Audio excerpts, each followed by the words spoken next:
E o palestrante de hoje é o Dr. Marcelo Anselmo, que é fisioterapeuta, educador físico, mestre em educação, com formação em MBA em marketing, especialista em saúde do idoso, especialista em stipper terapia, que vai estar falando sobre o método MCE, que é o Mindfulness no equilíbrio da mente e do corpo e das emoções. Então, curtam a palestra do Dr. Marcelo Anselmo.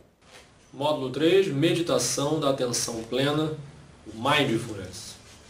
Neste módulo nós iremos estudar o momento meditativo, a prática do Mindfulness, que se configura como um recurso contemporâneo que hoje vem sendo muito utilizado nas fronteiras de técnicas de relaxamento no controle do estresse.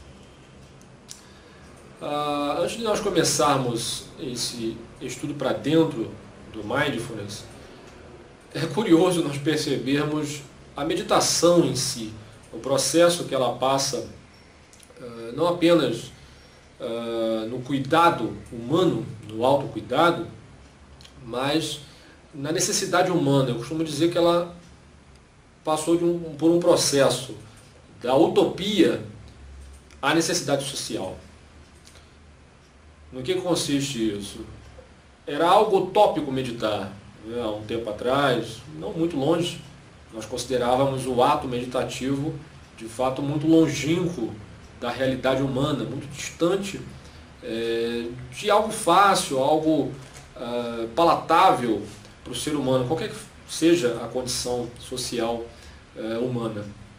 E hoje, devido ao estudo, devido ao aperfeiçoamento dos profissionais, terapeutas, profissionais de saúde, do sistema privado, público, a meditação hoje vem sendo muito embasada como um recurso de custo baixo e de muita efetividade, não apenas para controle de estresse, mas para diversas enfermidades humanas.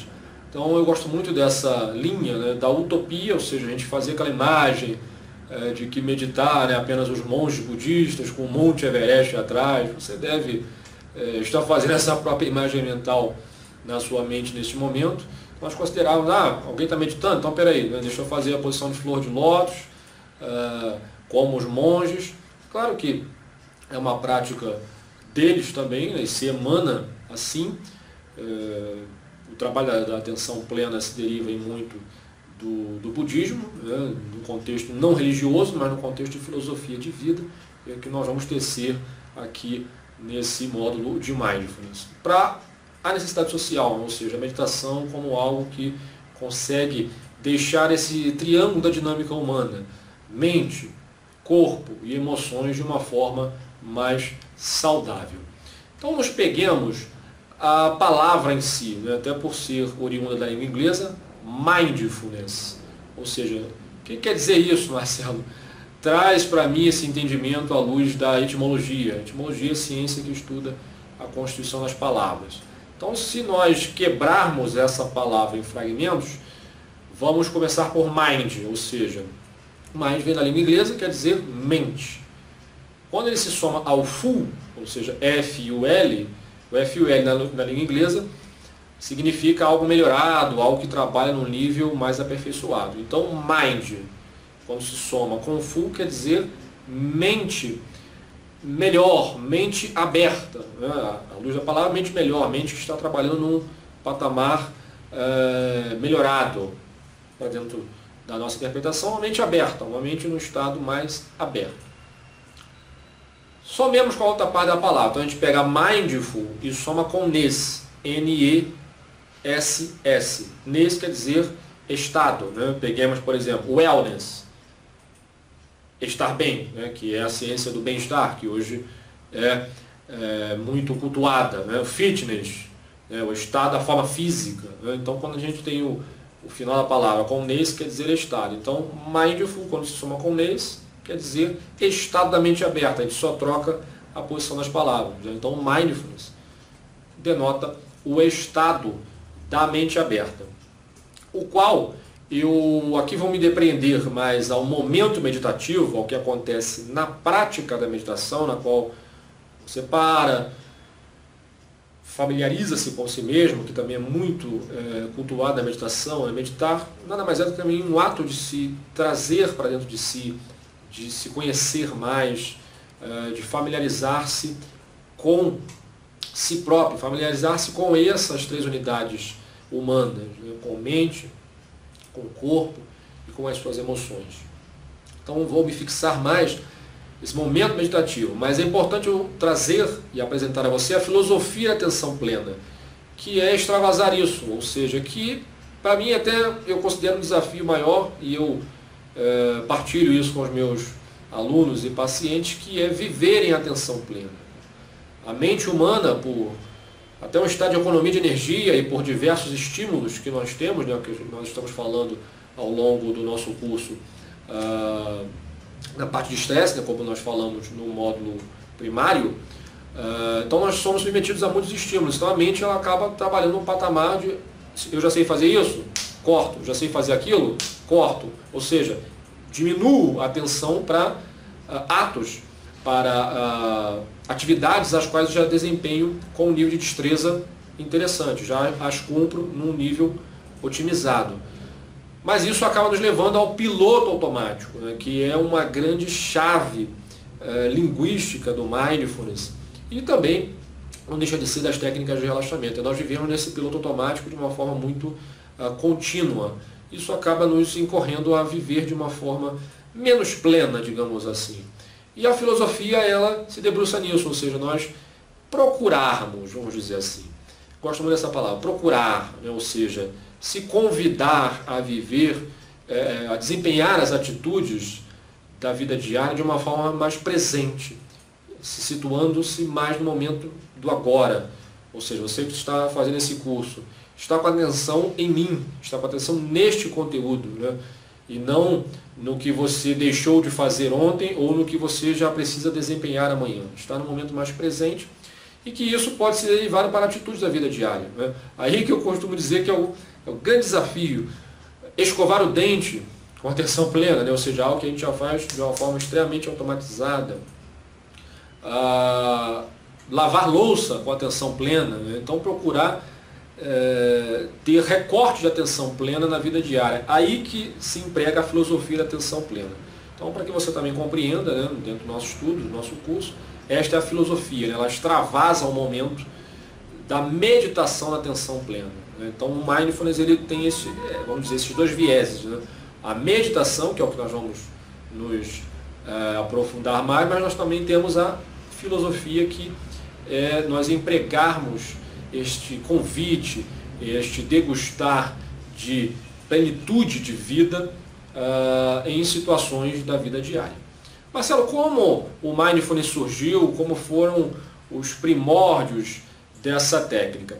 Ela se deriva, e nós temos um personagem muito marcante dentro dela, que é Jon Kabat-Zinn, que era um médico, né, ainda vivo, um grande baluarte da técnica, que ele trouxe os fundamentos do Mindfulness baseados num programa justamente de controle de estresse, de gerenciamento de estresse para os pacientes dele. Ele acreditava que além da parte medicamentosa, os pacientes dele possuíam uma recuperação mais acelerada quando combinavam a terapia medicamentosa com o tratamento de saúde natural, com a prática do Mindfulness.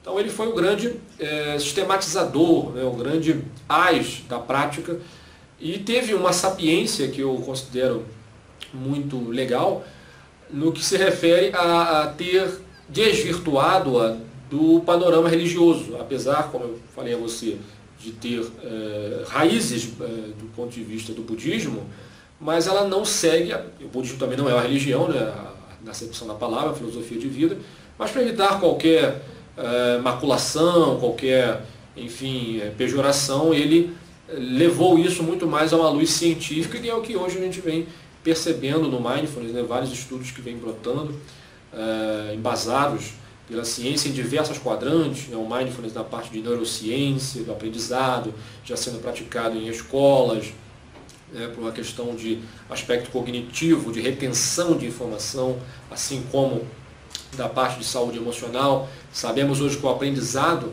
ele não ocorre apenas por uma questão de preparo cognitivo, né, de memória, de capacidade de inteligência, mas também por uma questão emocional, ou seja, o aprendizado é tanto cognitivo quanto emocional. Quando nós estamos mais resilientes, quando nós estamos com um controle emocional mais estável, nós também adquirimos conhecimento de uma forma mais efetiva. Então o Mindfulness hoje tem ido para esse lado de estudo, do ponto de vista de informações, de questão de educação, assim como de grandes executivos, né? Nós temos exemplos interessantes de grandes chefes, de líderes que utilizam Mindfulness, né, e partilham efeitos muito interessantes do ponto de vista de liderança, de governança corporativa, pessoas que têm muita cobrança na sua vida diária e que utilizam a técnica também nesse viés, assim como no trabalho, né, que aí eu me encontro um pouco mais na parte de controle de estresse, no equilíbrio, né, ou na minimização de sinais e sintomas de doenças crônicas, qualquer que seja, né, na obesidade, no diabetes, na própria hipertensão arterial sistêmica. Marcelo, me fala um pouco mais sobre esses fundamentos que essa técnica possui. Nós temos alguns, não vou trazer todos, né, por ser um pouco mais teórico, o nosso curso é teórico e prático, então eu vou ressaltar alguns que considero os mais preponderantes. A primeira delas que é um estado induzido ou auto-aplicado. O que eu quero dizer? O que é um estado induzido? Que você é levado a ele. Né? Ou seja, nós vamos fazer na parte final desse módulo, vai haver um áudio, né, qual você vai fazer, que no caso é induzido, ou seja, você fará a meditação induzida por mim, que vou ser o guia no caso da ferramenta do áudio. Você aplicando com um cliente seu, você terapeuta holístico, profissional de saúde, está induzindo, né? Está induzindo um paciente a fazer a prática. Então esse é o estado induzido, ou seja, alguém guia você para alcançar os níveis da prática. E o estado auto-aplicável, ou seja, você faz com você mesmo, né? Que também é possível de fazer, mas necessita de um nível de prática um pouco maior para que nós tenhamos a eficácia. Então o estado induzido realmente ele é mais fácil, né? O aplicável necessita de um nível de intermediário para avançado para que nós tenhamos, né, um bom desempenho, uma boa assimilação dos insumos que ela preconiza. Temos uma âncora, né, ou seja, a âncora pode ser um mantra, né, um objeto, ou seja, nós temos as práticas contemplativas, que é você se fixar no mar, no sol, né, numa determinada situação que aquele ambiente, que aquela paisagem proporciona, mas aqui eu considero a mais elementar é a respiração. Né? Você que está acompanhando esse curso veio do módulo 2, nós tivemos, né, justamente o módulo de respiração antes.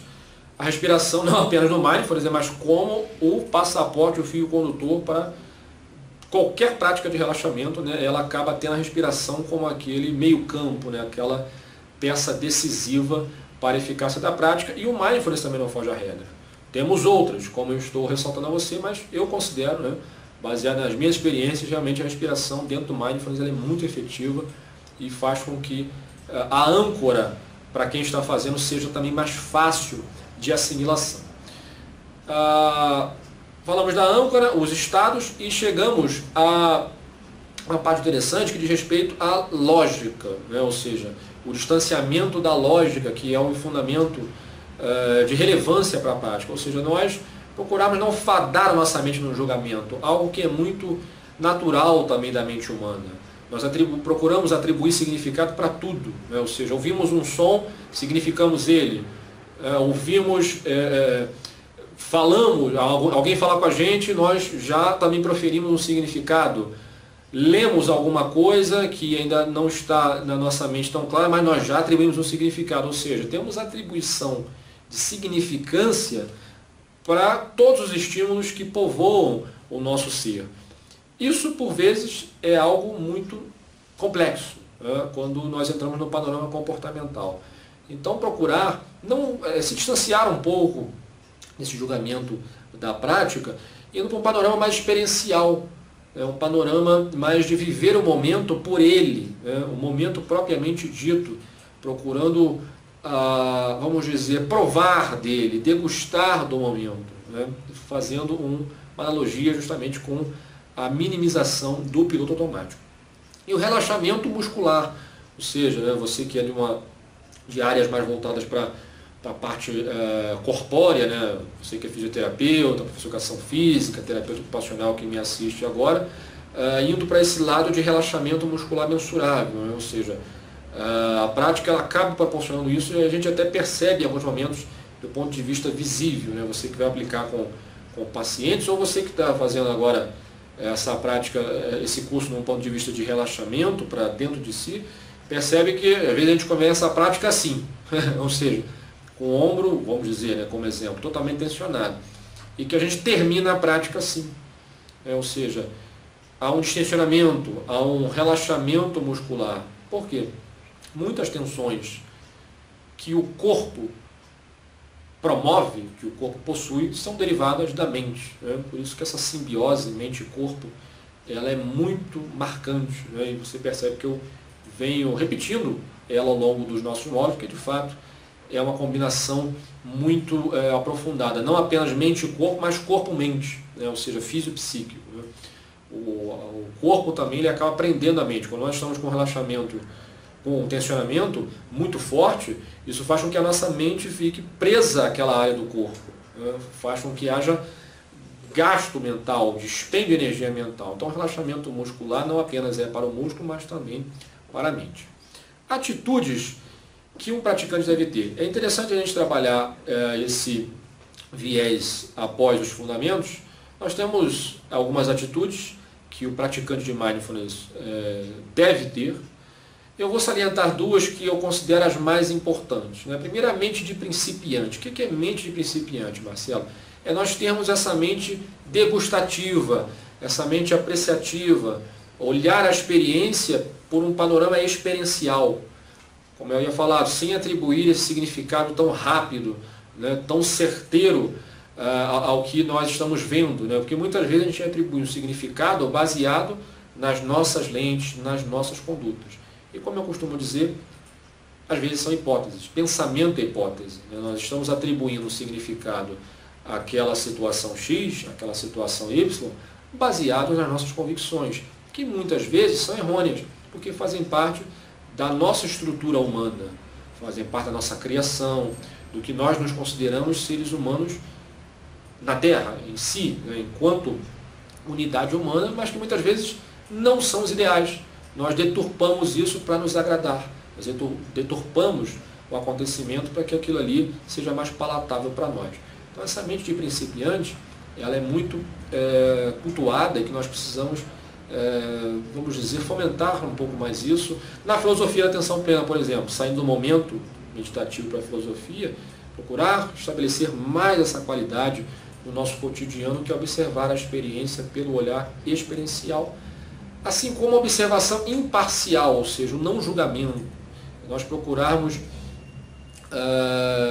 não julgar as nossas convicções, né? Você que é psicólogo, que faz esse curso, ou seja, né, a gente acaba indo para um lado, né, até da psicologia positiva, ou de outros ramos da psicologia, que um determinado um julgamento, uma atribuição de significado faz a gente, né, ter uma cascata de subeventos comportamentais, muitas vezes maléficos.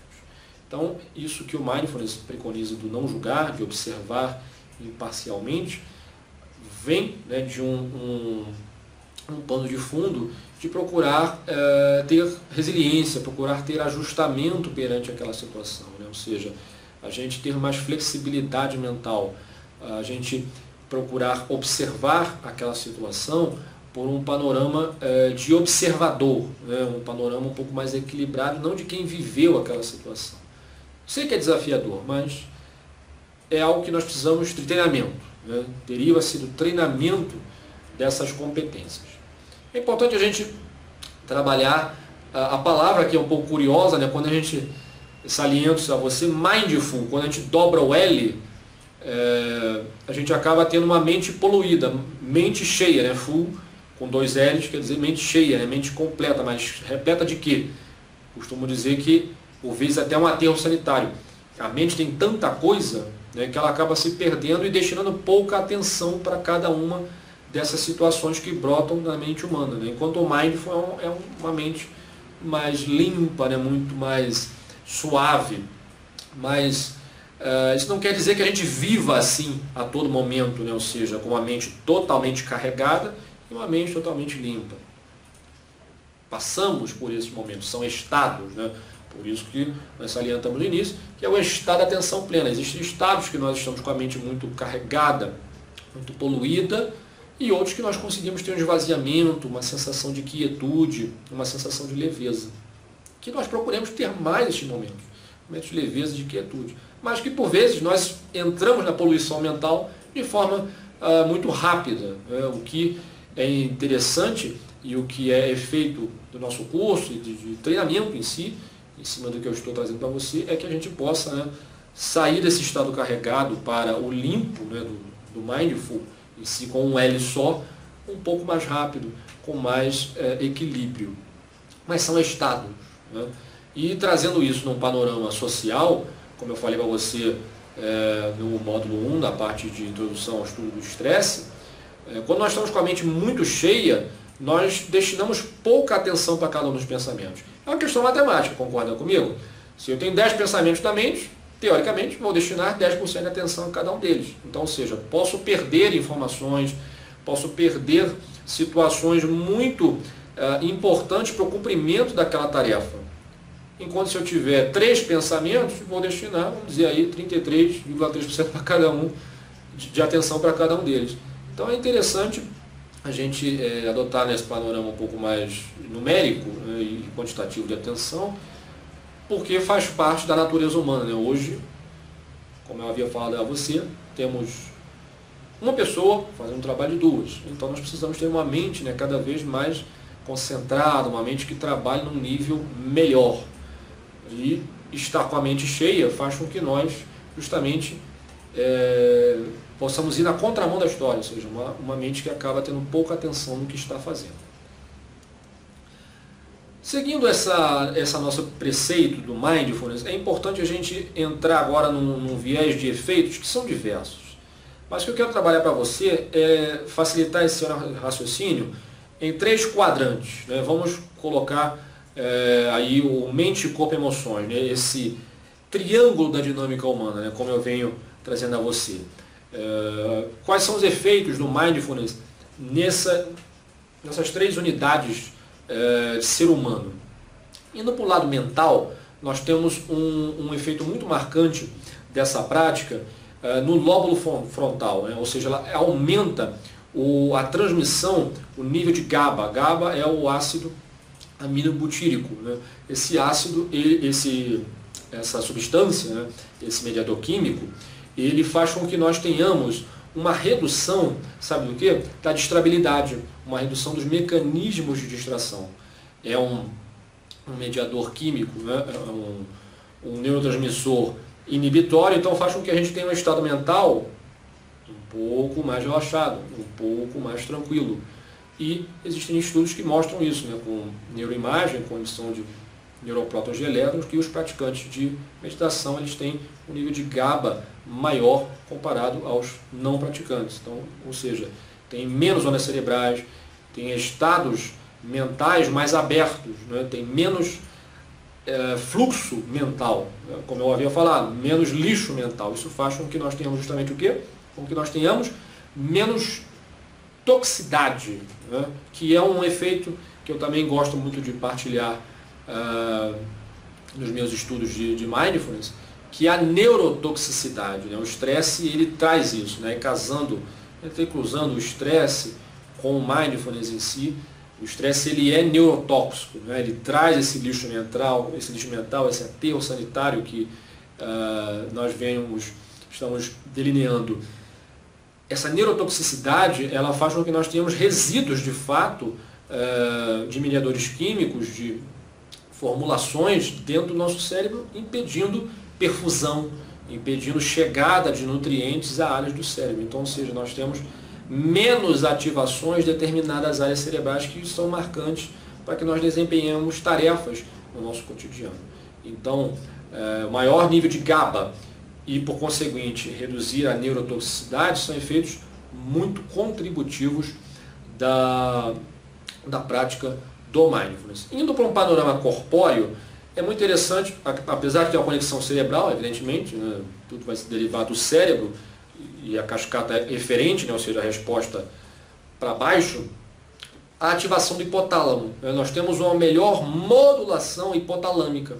O hipotálamo é um centro regulador dessa área, vamos dizer, de funções do corpo, melhor dizendo, que não depende de nós, né, como a frequência cardíaca, a frequência respiratória. Então, ou seja, quando a gente tem uma melhor modulação hipotalâmica, por conseguinte, nós teremos uma economia de energia, que é o que a gente vem também capitaneando ao longo do nosso curso. O que essa economia energética vai gerar para nós? O que nós tenhamos uma redução de trabalho do sistema corporal, desses pequenos sistemas que estão no nosso corpo, né? Principalmente aí, colocando para você no exemplo, ou seja, menos frequência respiratória, menos frequência cardíaca, pressão arterial reduzida. Então, ou seja, essas variáveis fisiológicas, elas vão se encontrar em valores quantitativamente menores por conta dessa ativação hipotalâmica. E claro, no panorama emocional, nós temos efeitos também muito significativos do Mindfulness. Eu enumero, né, começo pela questão da flexibilidade, né? Ou seja, nós temos uma resiliência. O que quer dizer essa resiliência? Esse ajustamento às situações da vida diária. Peguemos, por exemplo, as PVDs. Vamos recordá-la? Então, pressões da vida diária. Se nós temos as pressões da vida diária, mas esse estímulo chega para nós enquanto seres humanos e nós não conseguimos trabalhar ele dentro de nós, o que isso vai gerar? Vai gerar respostas negativas. Então, quando esse estímulo, ou seja, uma mensagem no WhatsApp que você recebeu, uma ligação, um e-mail, qualquer que seja o estímulo que chegou até você e você, não, peraí, será que a pessoa que falou isso ela também não estava estressada? Será que eu não estou dando muito valor a isso, mais do que deveria? Será que eu não estou observando? A pessoa falou comigo, às vezes, com a cabeça baixa, ou falou de forma, vamos dizer, um pouco estranha, e eu já pensei que ela estava aborrecida comigo, mas será que ela também não dormiu mal, ou ela não veio de trânsito? Ou seja, perceba, a nossa mente já começa a elucubrar situações, de que muitas vezes não são a realidade, não constitui a realidade de fato.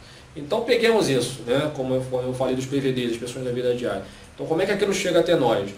O que os praticantes de Mindfulness têm? Eles conseguem lidar melhor com isso, eles conseguem ser mais resilientes, não atribuir lógica e fatalmente o significado da experiência, é o que nós falamos dentro dos fundamentos, dentro das atitudes dos praticantes de Mindfulness. Então, essa resiliência ela é muito interessante. E um outro efeito que eu gosto de salientar é uma atuação no sistema límbico, né?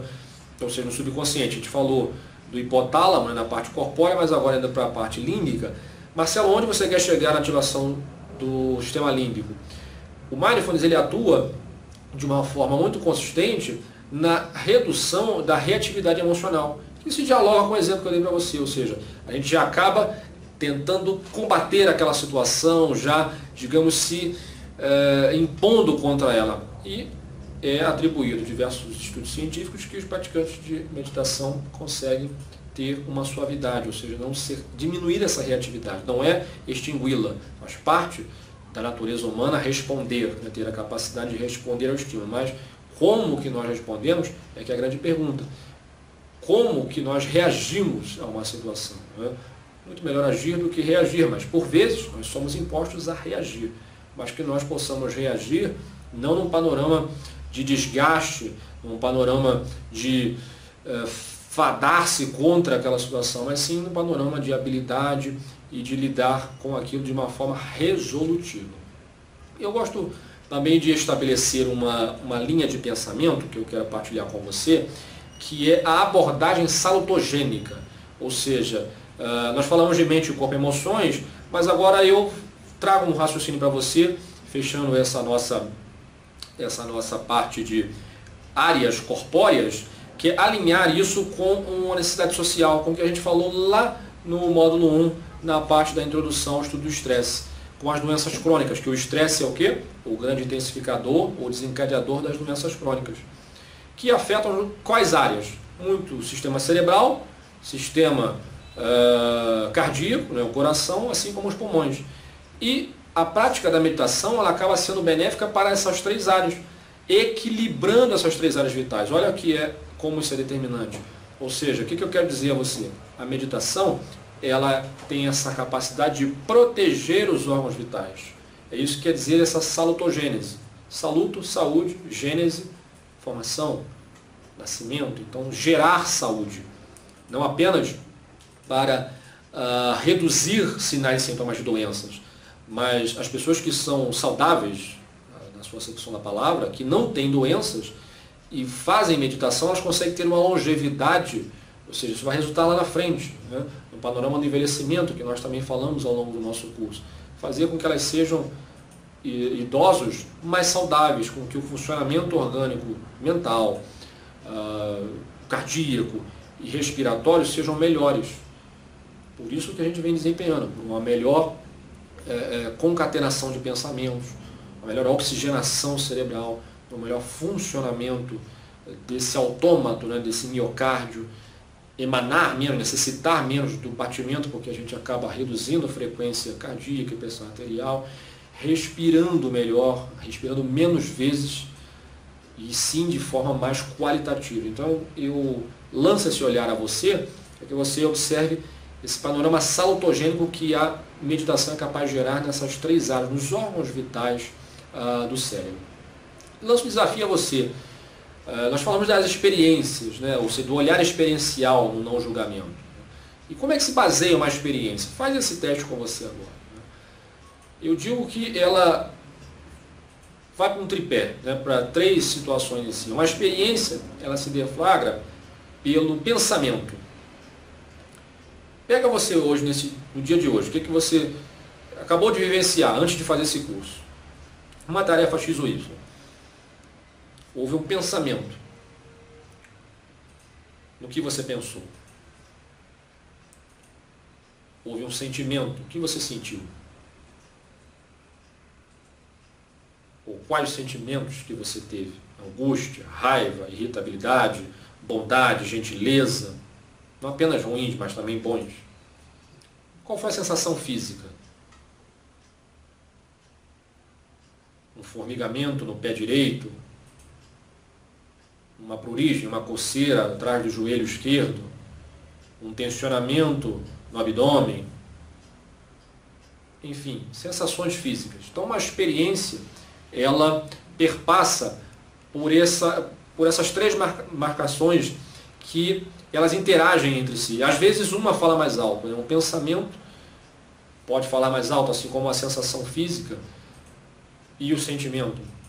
Mas nós percebemos que isso faz a experiência, né? Faz o momento presente. Né? E que quando nós nos condicionamos a observar, a meditar, o momento meditativo e também a olhar a vida pelo panorama da atenção plena, a gente consegue ser menos variante nesses três níveis.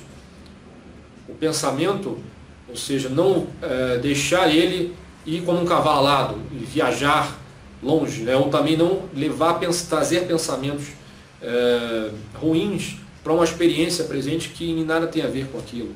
Assim como a sensação física, não contaminar o nosso momento presente. E tampouco um sentimento, né? Às vezes algo que você ouviu, um input sensorial, um estímulo que chegou até o sistema auditivo, você ouviu que está acontecendo um arrastão a 2 km da sua casa. Você escutou aquilo, pronto, você já começa a ter uma sensação de angústia. Espera aí, aquilo ali ainda está longe, será que vai chegar até mim? Então perceba, né, como é que são situações que elas acontecem numa regência e que nós às vezes não nos damos conta. E que a meditação é capaz de equilibrar essas variáveis. Entremos agora num panorama mais prático da experiência em si, onde nós vamos falar sobre o momento meditativo e como você pode fazer aí, você assistindo agora, assim como partilhar isso para os seus clientes e pacientes na área a qual você faz parte, se assim você for um um terapeuta, um profissional de saúde, independentemente da área. Primeiro é o ambiente. O ambiente, ele se perfaz em alguns quesitos. O primeiro deles é a redução da luminosidade. Quando nós reduzimos a luminosidade, nós temos uma diminuição de menos estímulo, né? Estímulo, vamos dizer, luminoso, né? Do ponto de vista fototerápico, né? Da fototerapia, ou seja, da luz que se emana, que faz com que a gente fique num estado mais alerta, né? Isso é da cronobiologia, ou seja, por que é dia, né? Por que é claro, para que nós possamos desempenhar as funções, por que anoitece, justamente já vem mais escuro para que a gente possa dormir. Então, isso também se deriva dentro da meditação. A gente colocar uma máscara de descanso ou, evidentemente, fecharmos os olhos, faz com que nós possamos diminuir os estímulos visuais que chegam até nós e começarmos a ter uma atenção um pouco mais preciosa nesse momento. Então, o ambiente ele diz respeito muito à luminosidade e aos ruídos, ou seja, claro, né, procurar reduzir o máximo de ruídos que você puder, né? Ou seja, isso salientando a você, numa abordagem, você aplicando isso, gerenciando esse ambiente com o teu cliente. Você que vai aplicar no teu consultório, na tua clínica, você que vai aplicar na sua casa agora, para fazer o seu próprio detox, reduzir a luminosidade, né? Ficar no seu quarto, no seu ambiente um pouco mais longe de ruídos. Isso vai favorecer que você tenha uma experiência de prática muito mais, vamos dizer, saborosa. O segundo ponto é a âncora, né? Como nós falamos, e de fato considera mais fácil, a respiração. Então, ou seja, para que você possa meditar, é necessário ter uma âncora, né? A âncora que muitas vezes se deriva do sistema de respirar, ou seja, o ato respiratório, né? Nós temos outros tipos, mas de fato a respiração é aquela mais fácil e a mais, vamos dizer, simples de ser feita, né? A âncora meditativa a partir da respiração. Posição corporal. Aqui nós temos alguns, vamos dizer, paradigmas. Quais são eles, Marcelo? O primeiro, só posso meditar sentado ou deitado porque vou ter um relaxamento maior. Depende. Como eu digo que depende?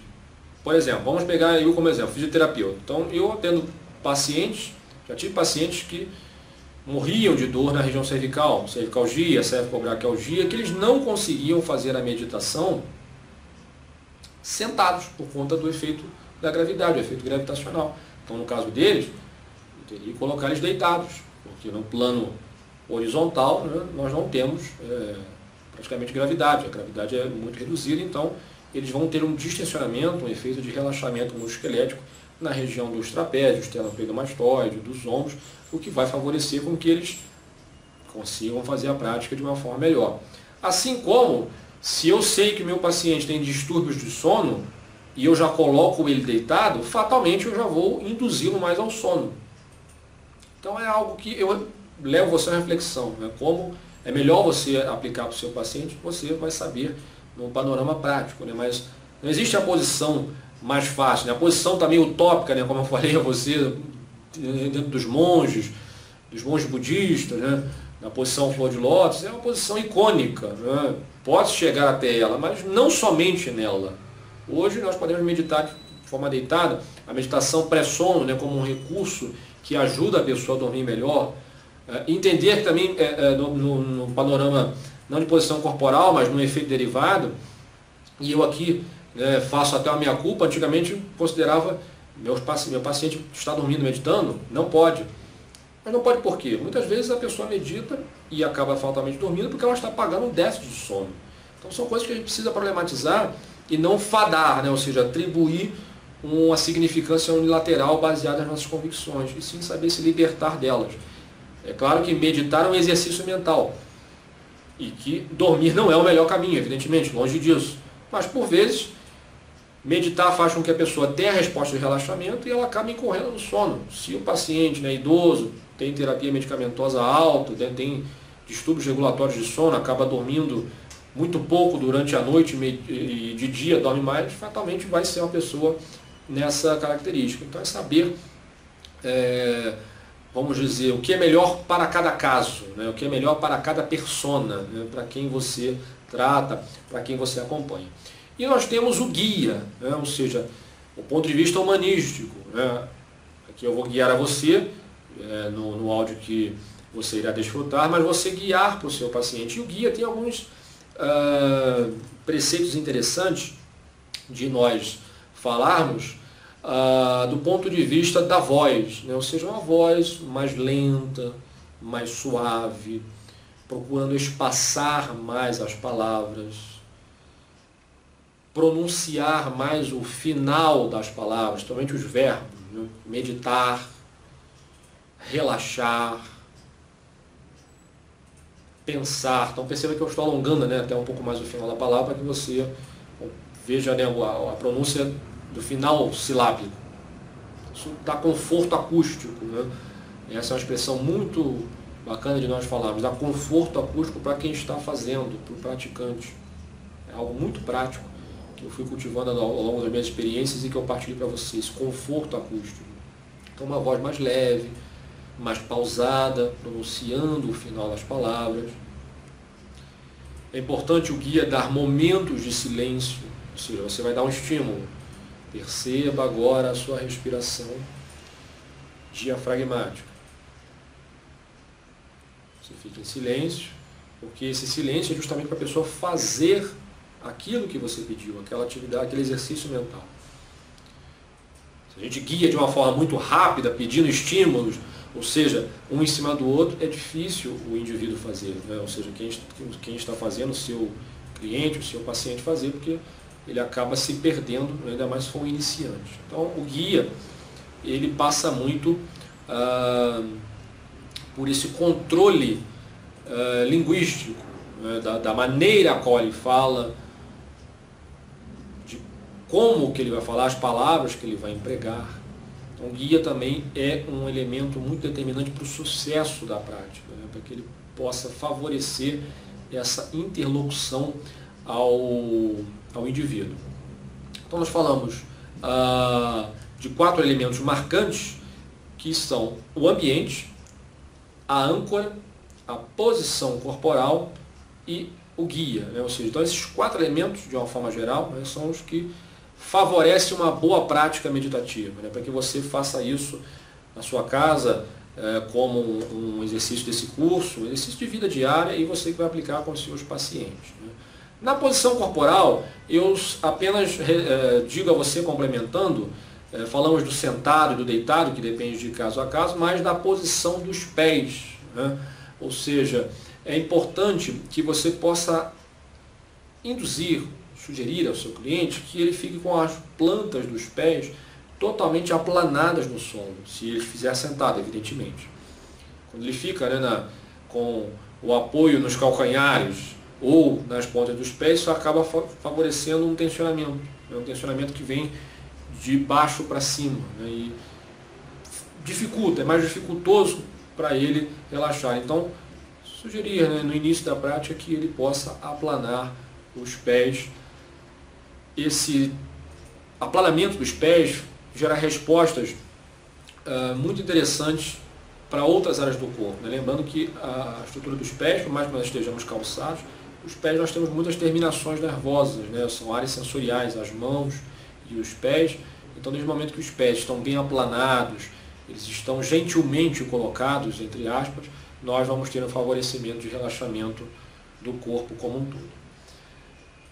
Façamos uma prática. Muito bem. A prática será com o áudio. Você irá fazer agora o áudio. É um áudio muito breve, um áudio de 5 minutos, chamado O Som do Silêncio.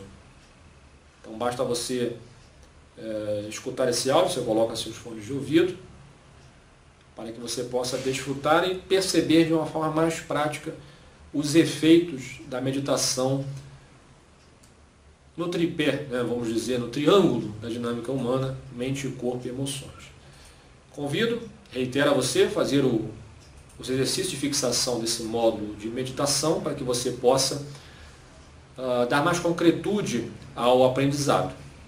Nós falamos da meditação na atenção plena enquanto um recurso valiosíssimo para o controle do estresse, passando do momento meditativo com seus diversos efeitos benéficos, a filosofia da atenção plena, procurar se convidar a ter recortes de plenitude, de atenção plena no seu cotidiano. E passamos também pela abordagem de efeitos que ele vai gerar, poupando os órgãos vitais de trabalho, mente, pulmões e coração, assim como os aspectos determinantes para uma boa prática, que vão favorecer com que a experiência seja ainda melhor.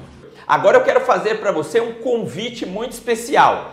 Este sim é realmente um convite para você que tem interesse em obter todas essas palestras que serão cedidas para você, logicamente, nos horários fixos. Essas palestras estarão sendo distribuídas gratuitamente para você assistir. Agora, se você não tem tempo, se você gostaria muito de assistir uma palestra, mas existe um compromisso naquele dia, ou se você dali uma semana gostaria de rever essa palestra, esta é uma oportunidade única para você poder ter todas as palestras, assistir no conforto da sua casa, quantas vezes você quiser, durante 2 anos. E além disso, se você adquirir esse acesso através dos membros VIP, o membro VIP do Conacup, você terá direito ao Conacup 2015, 2016, 2017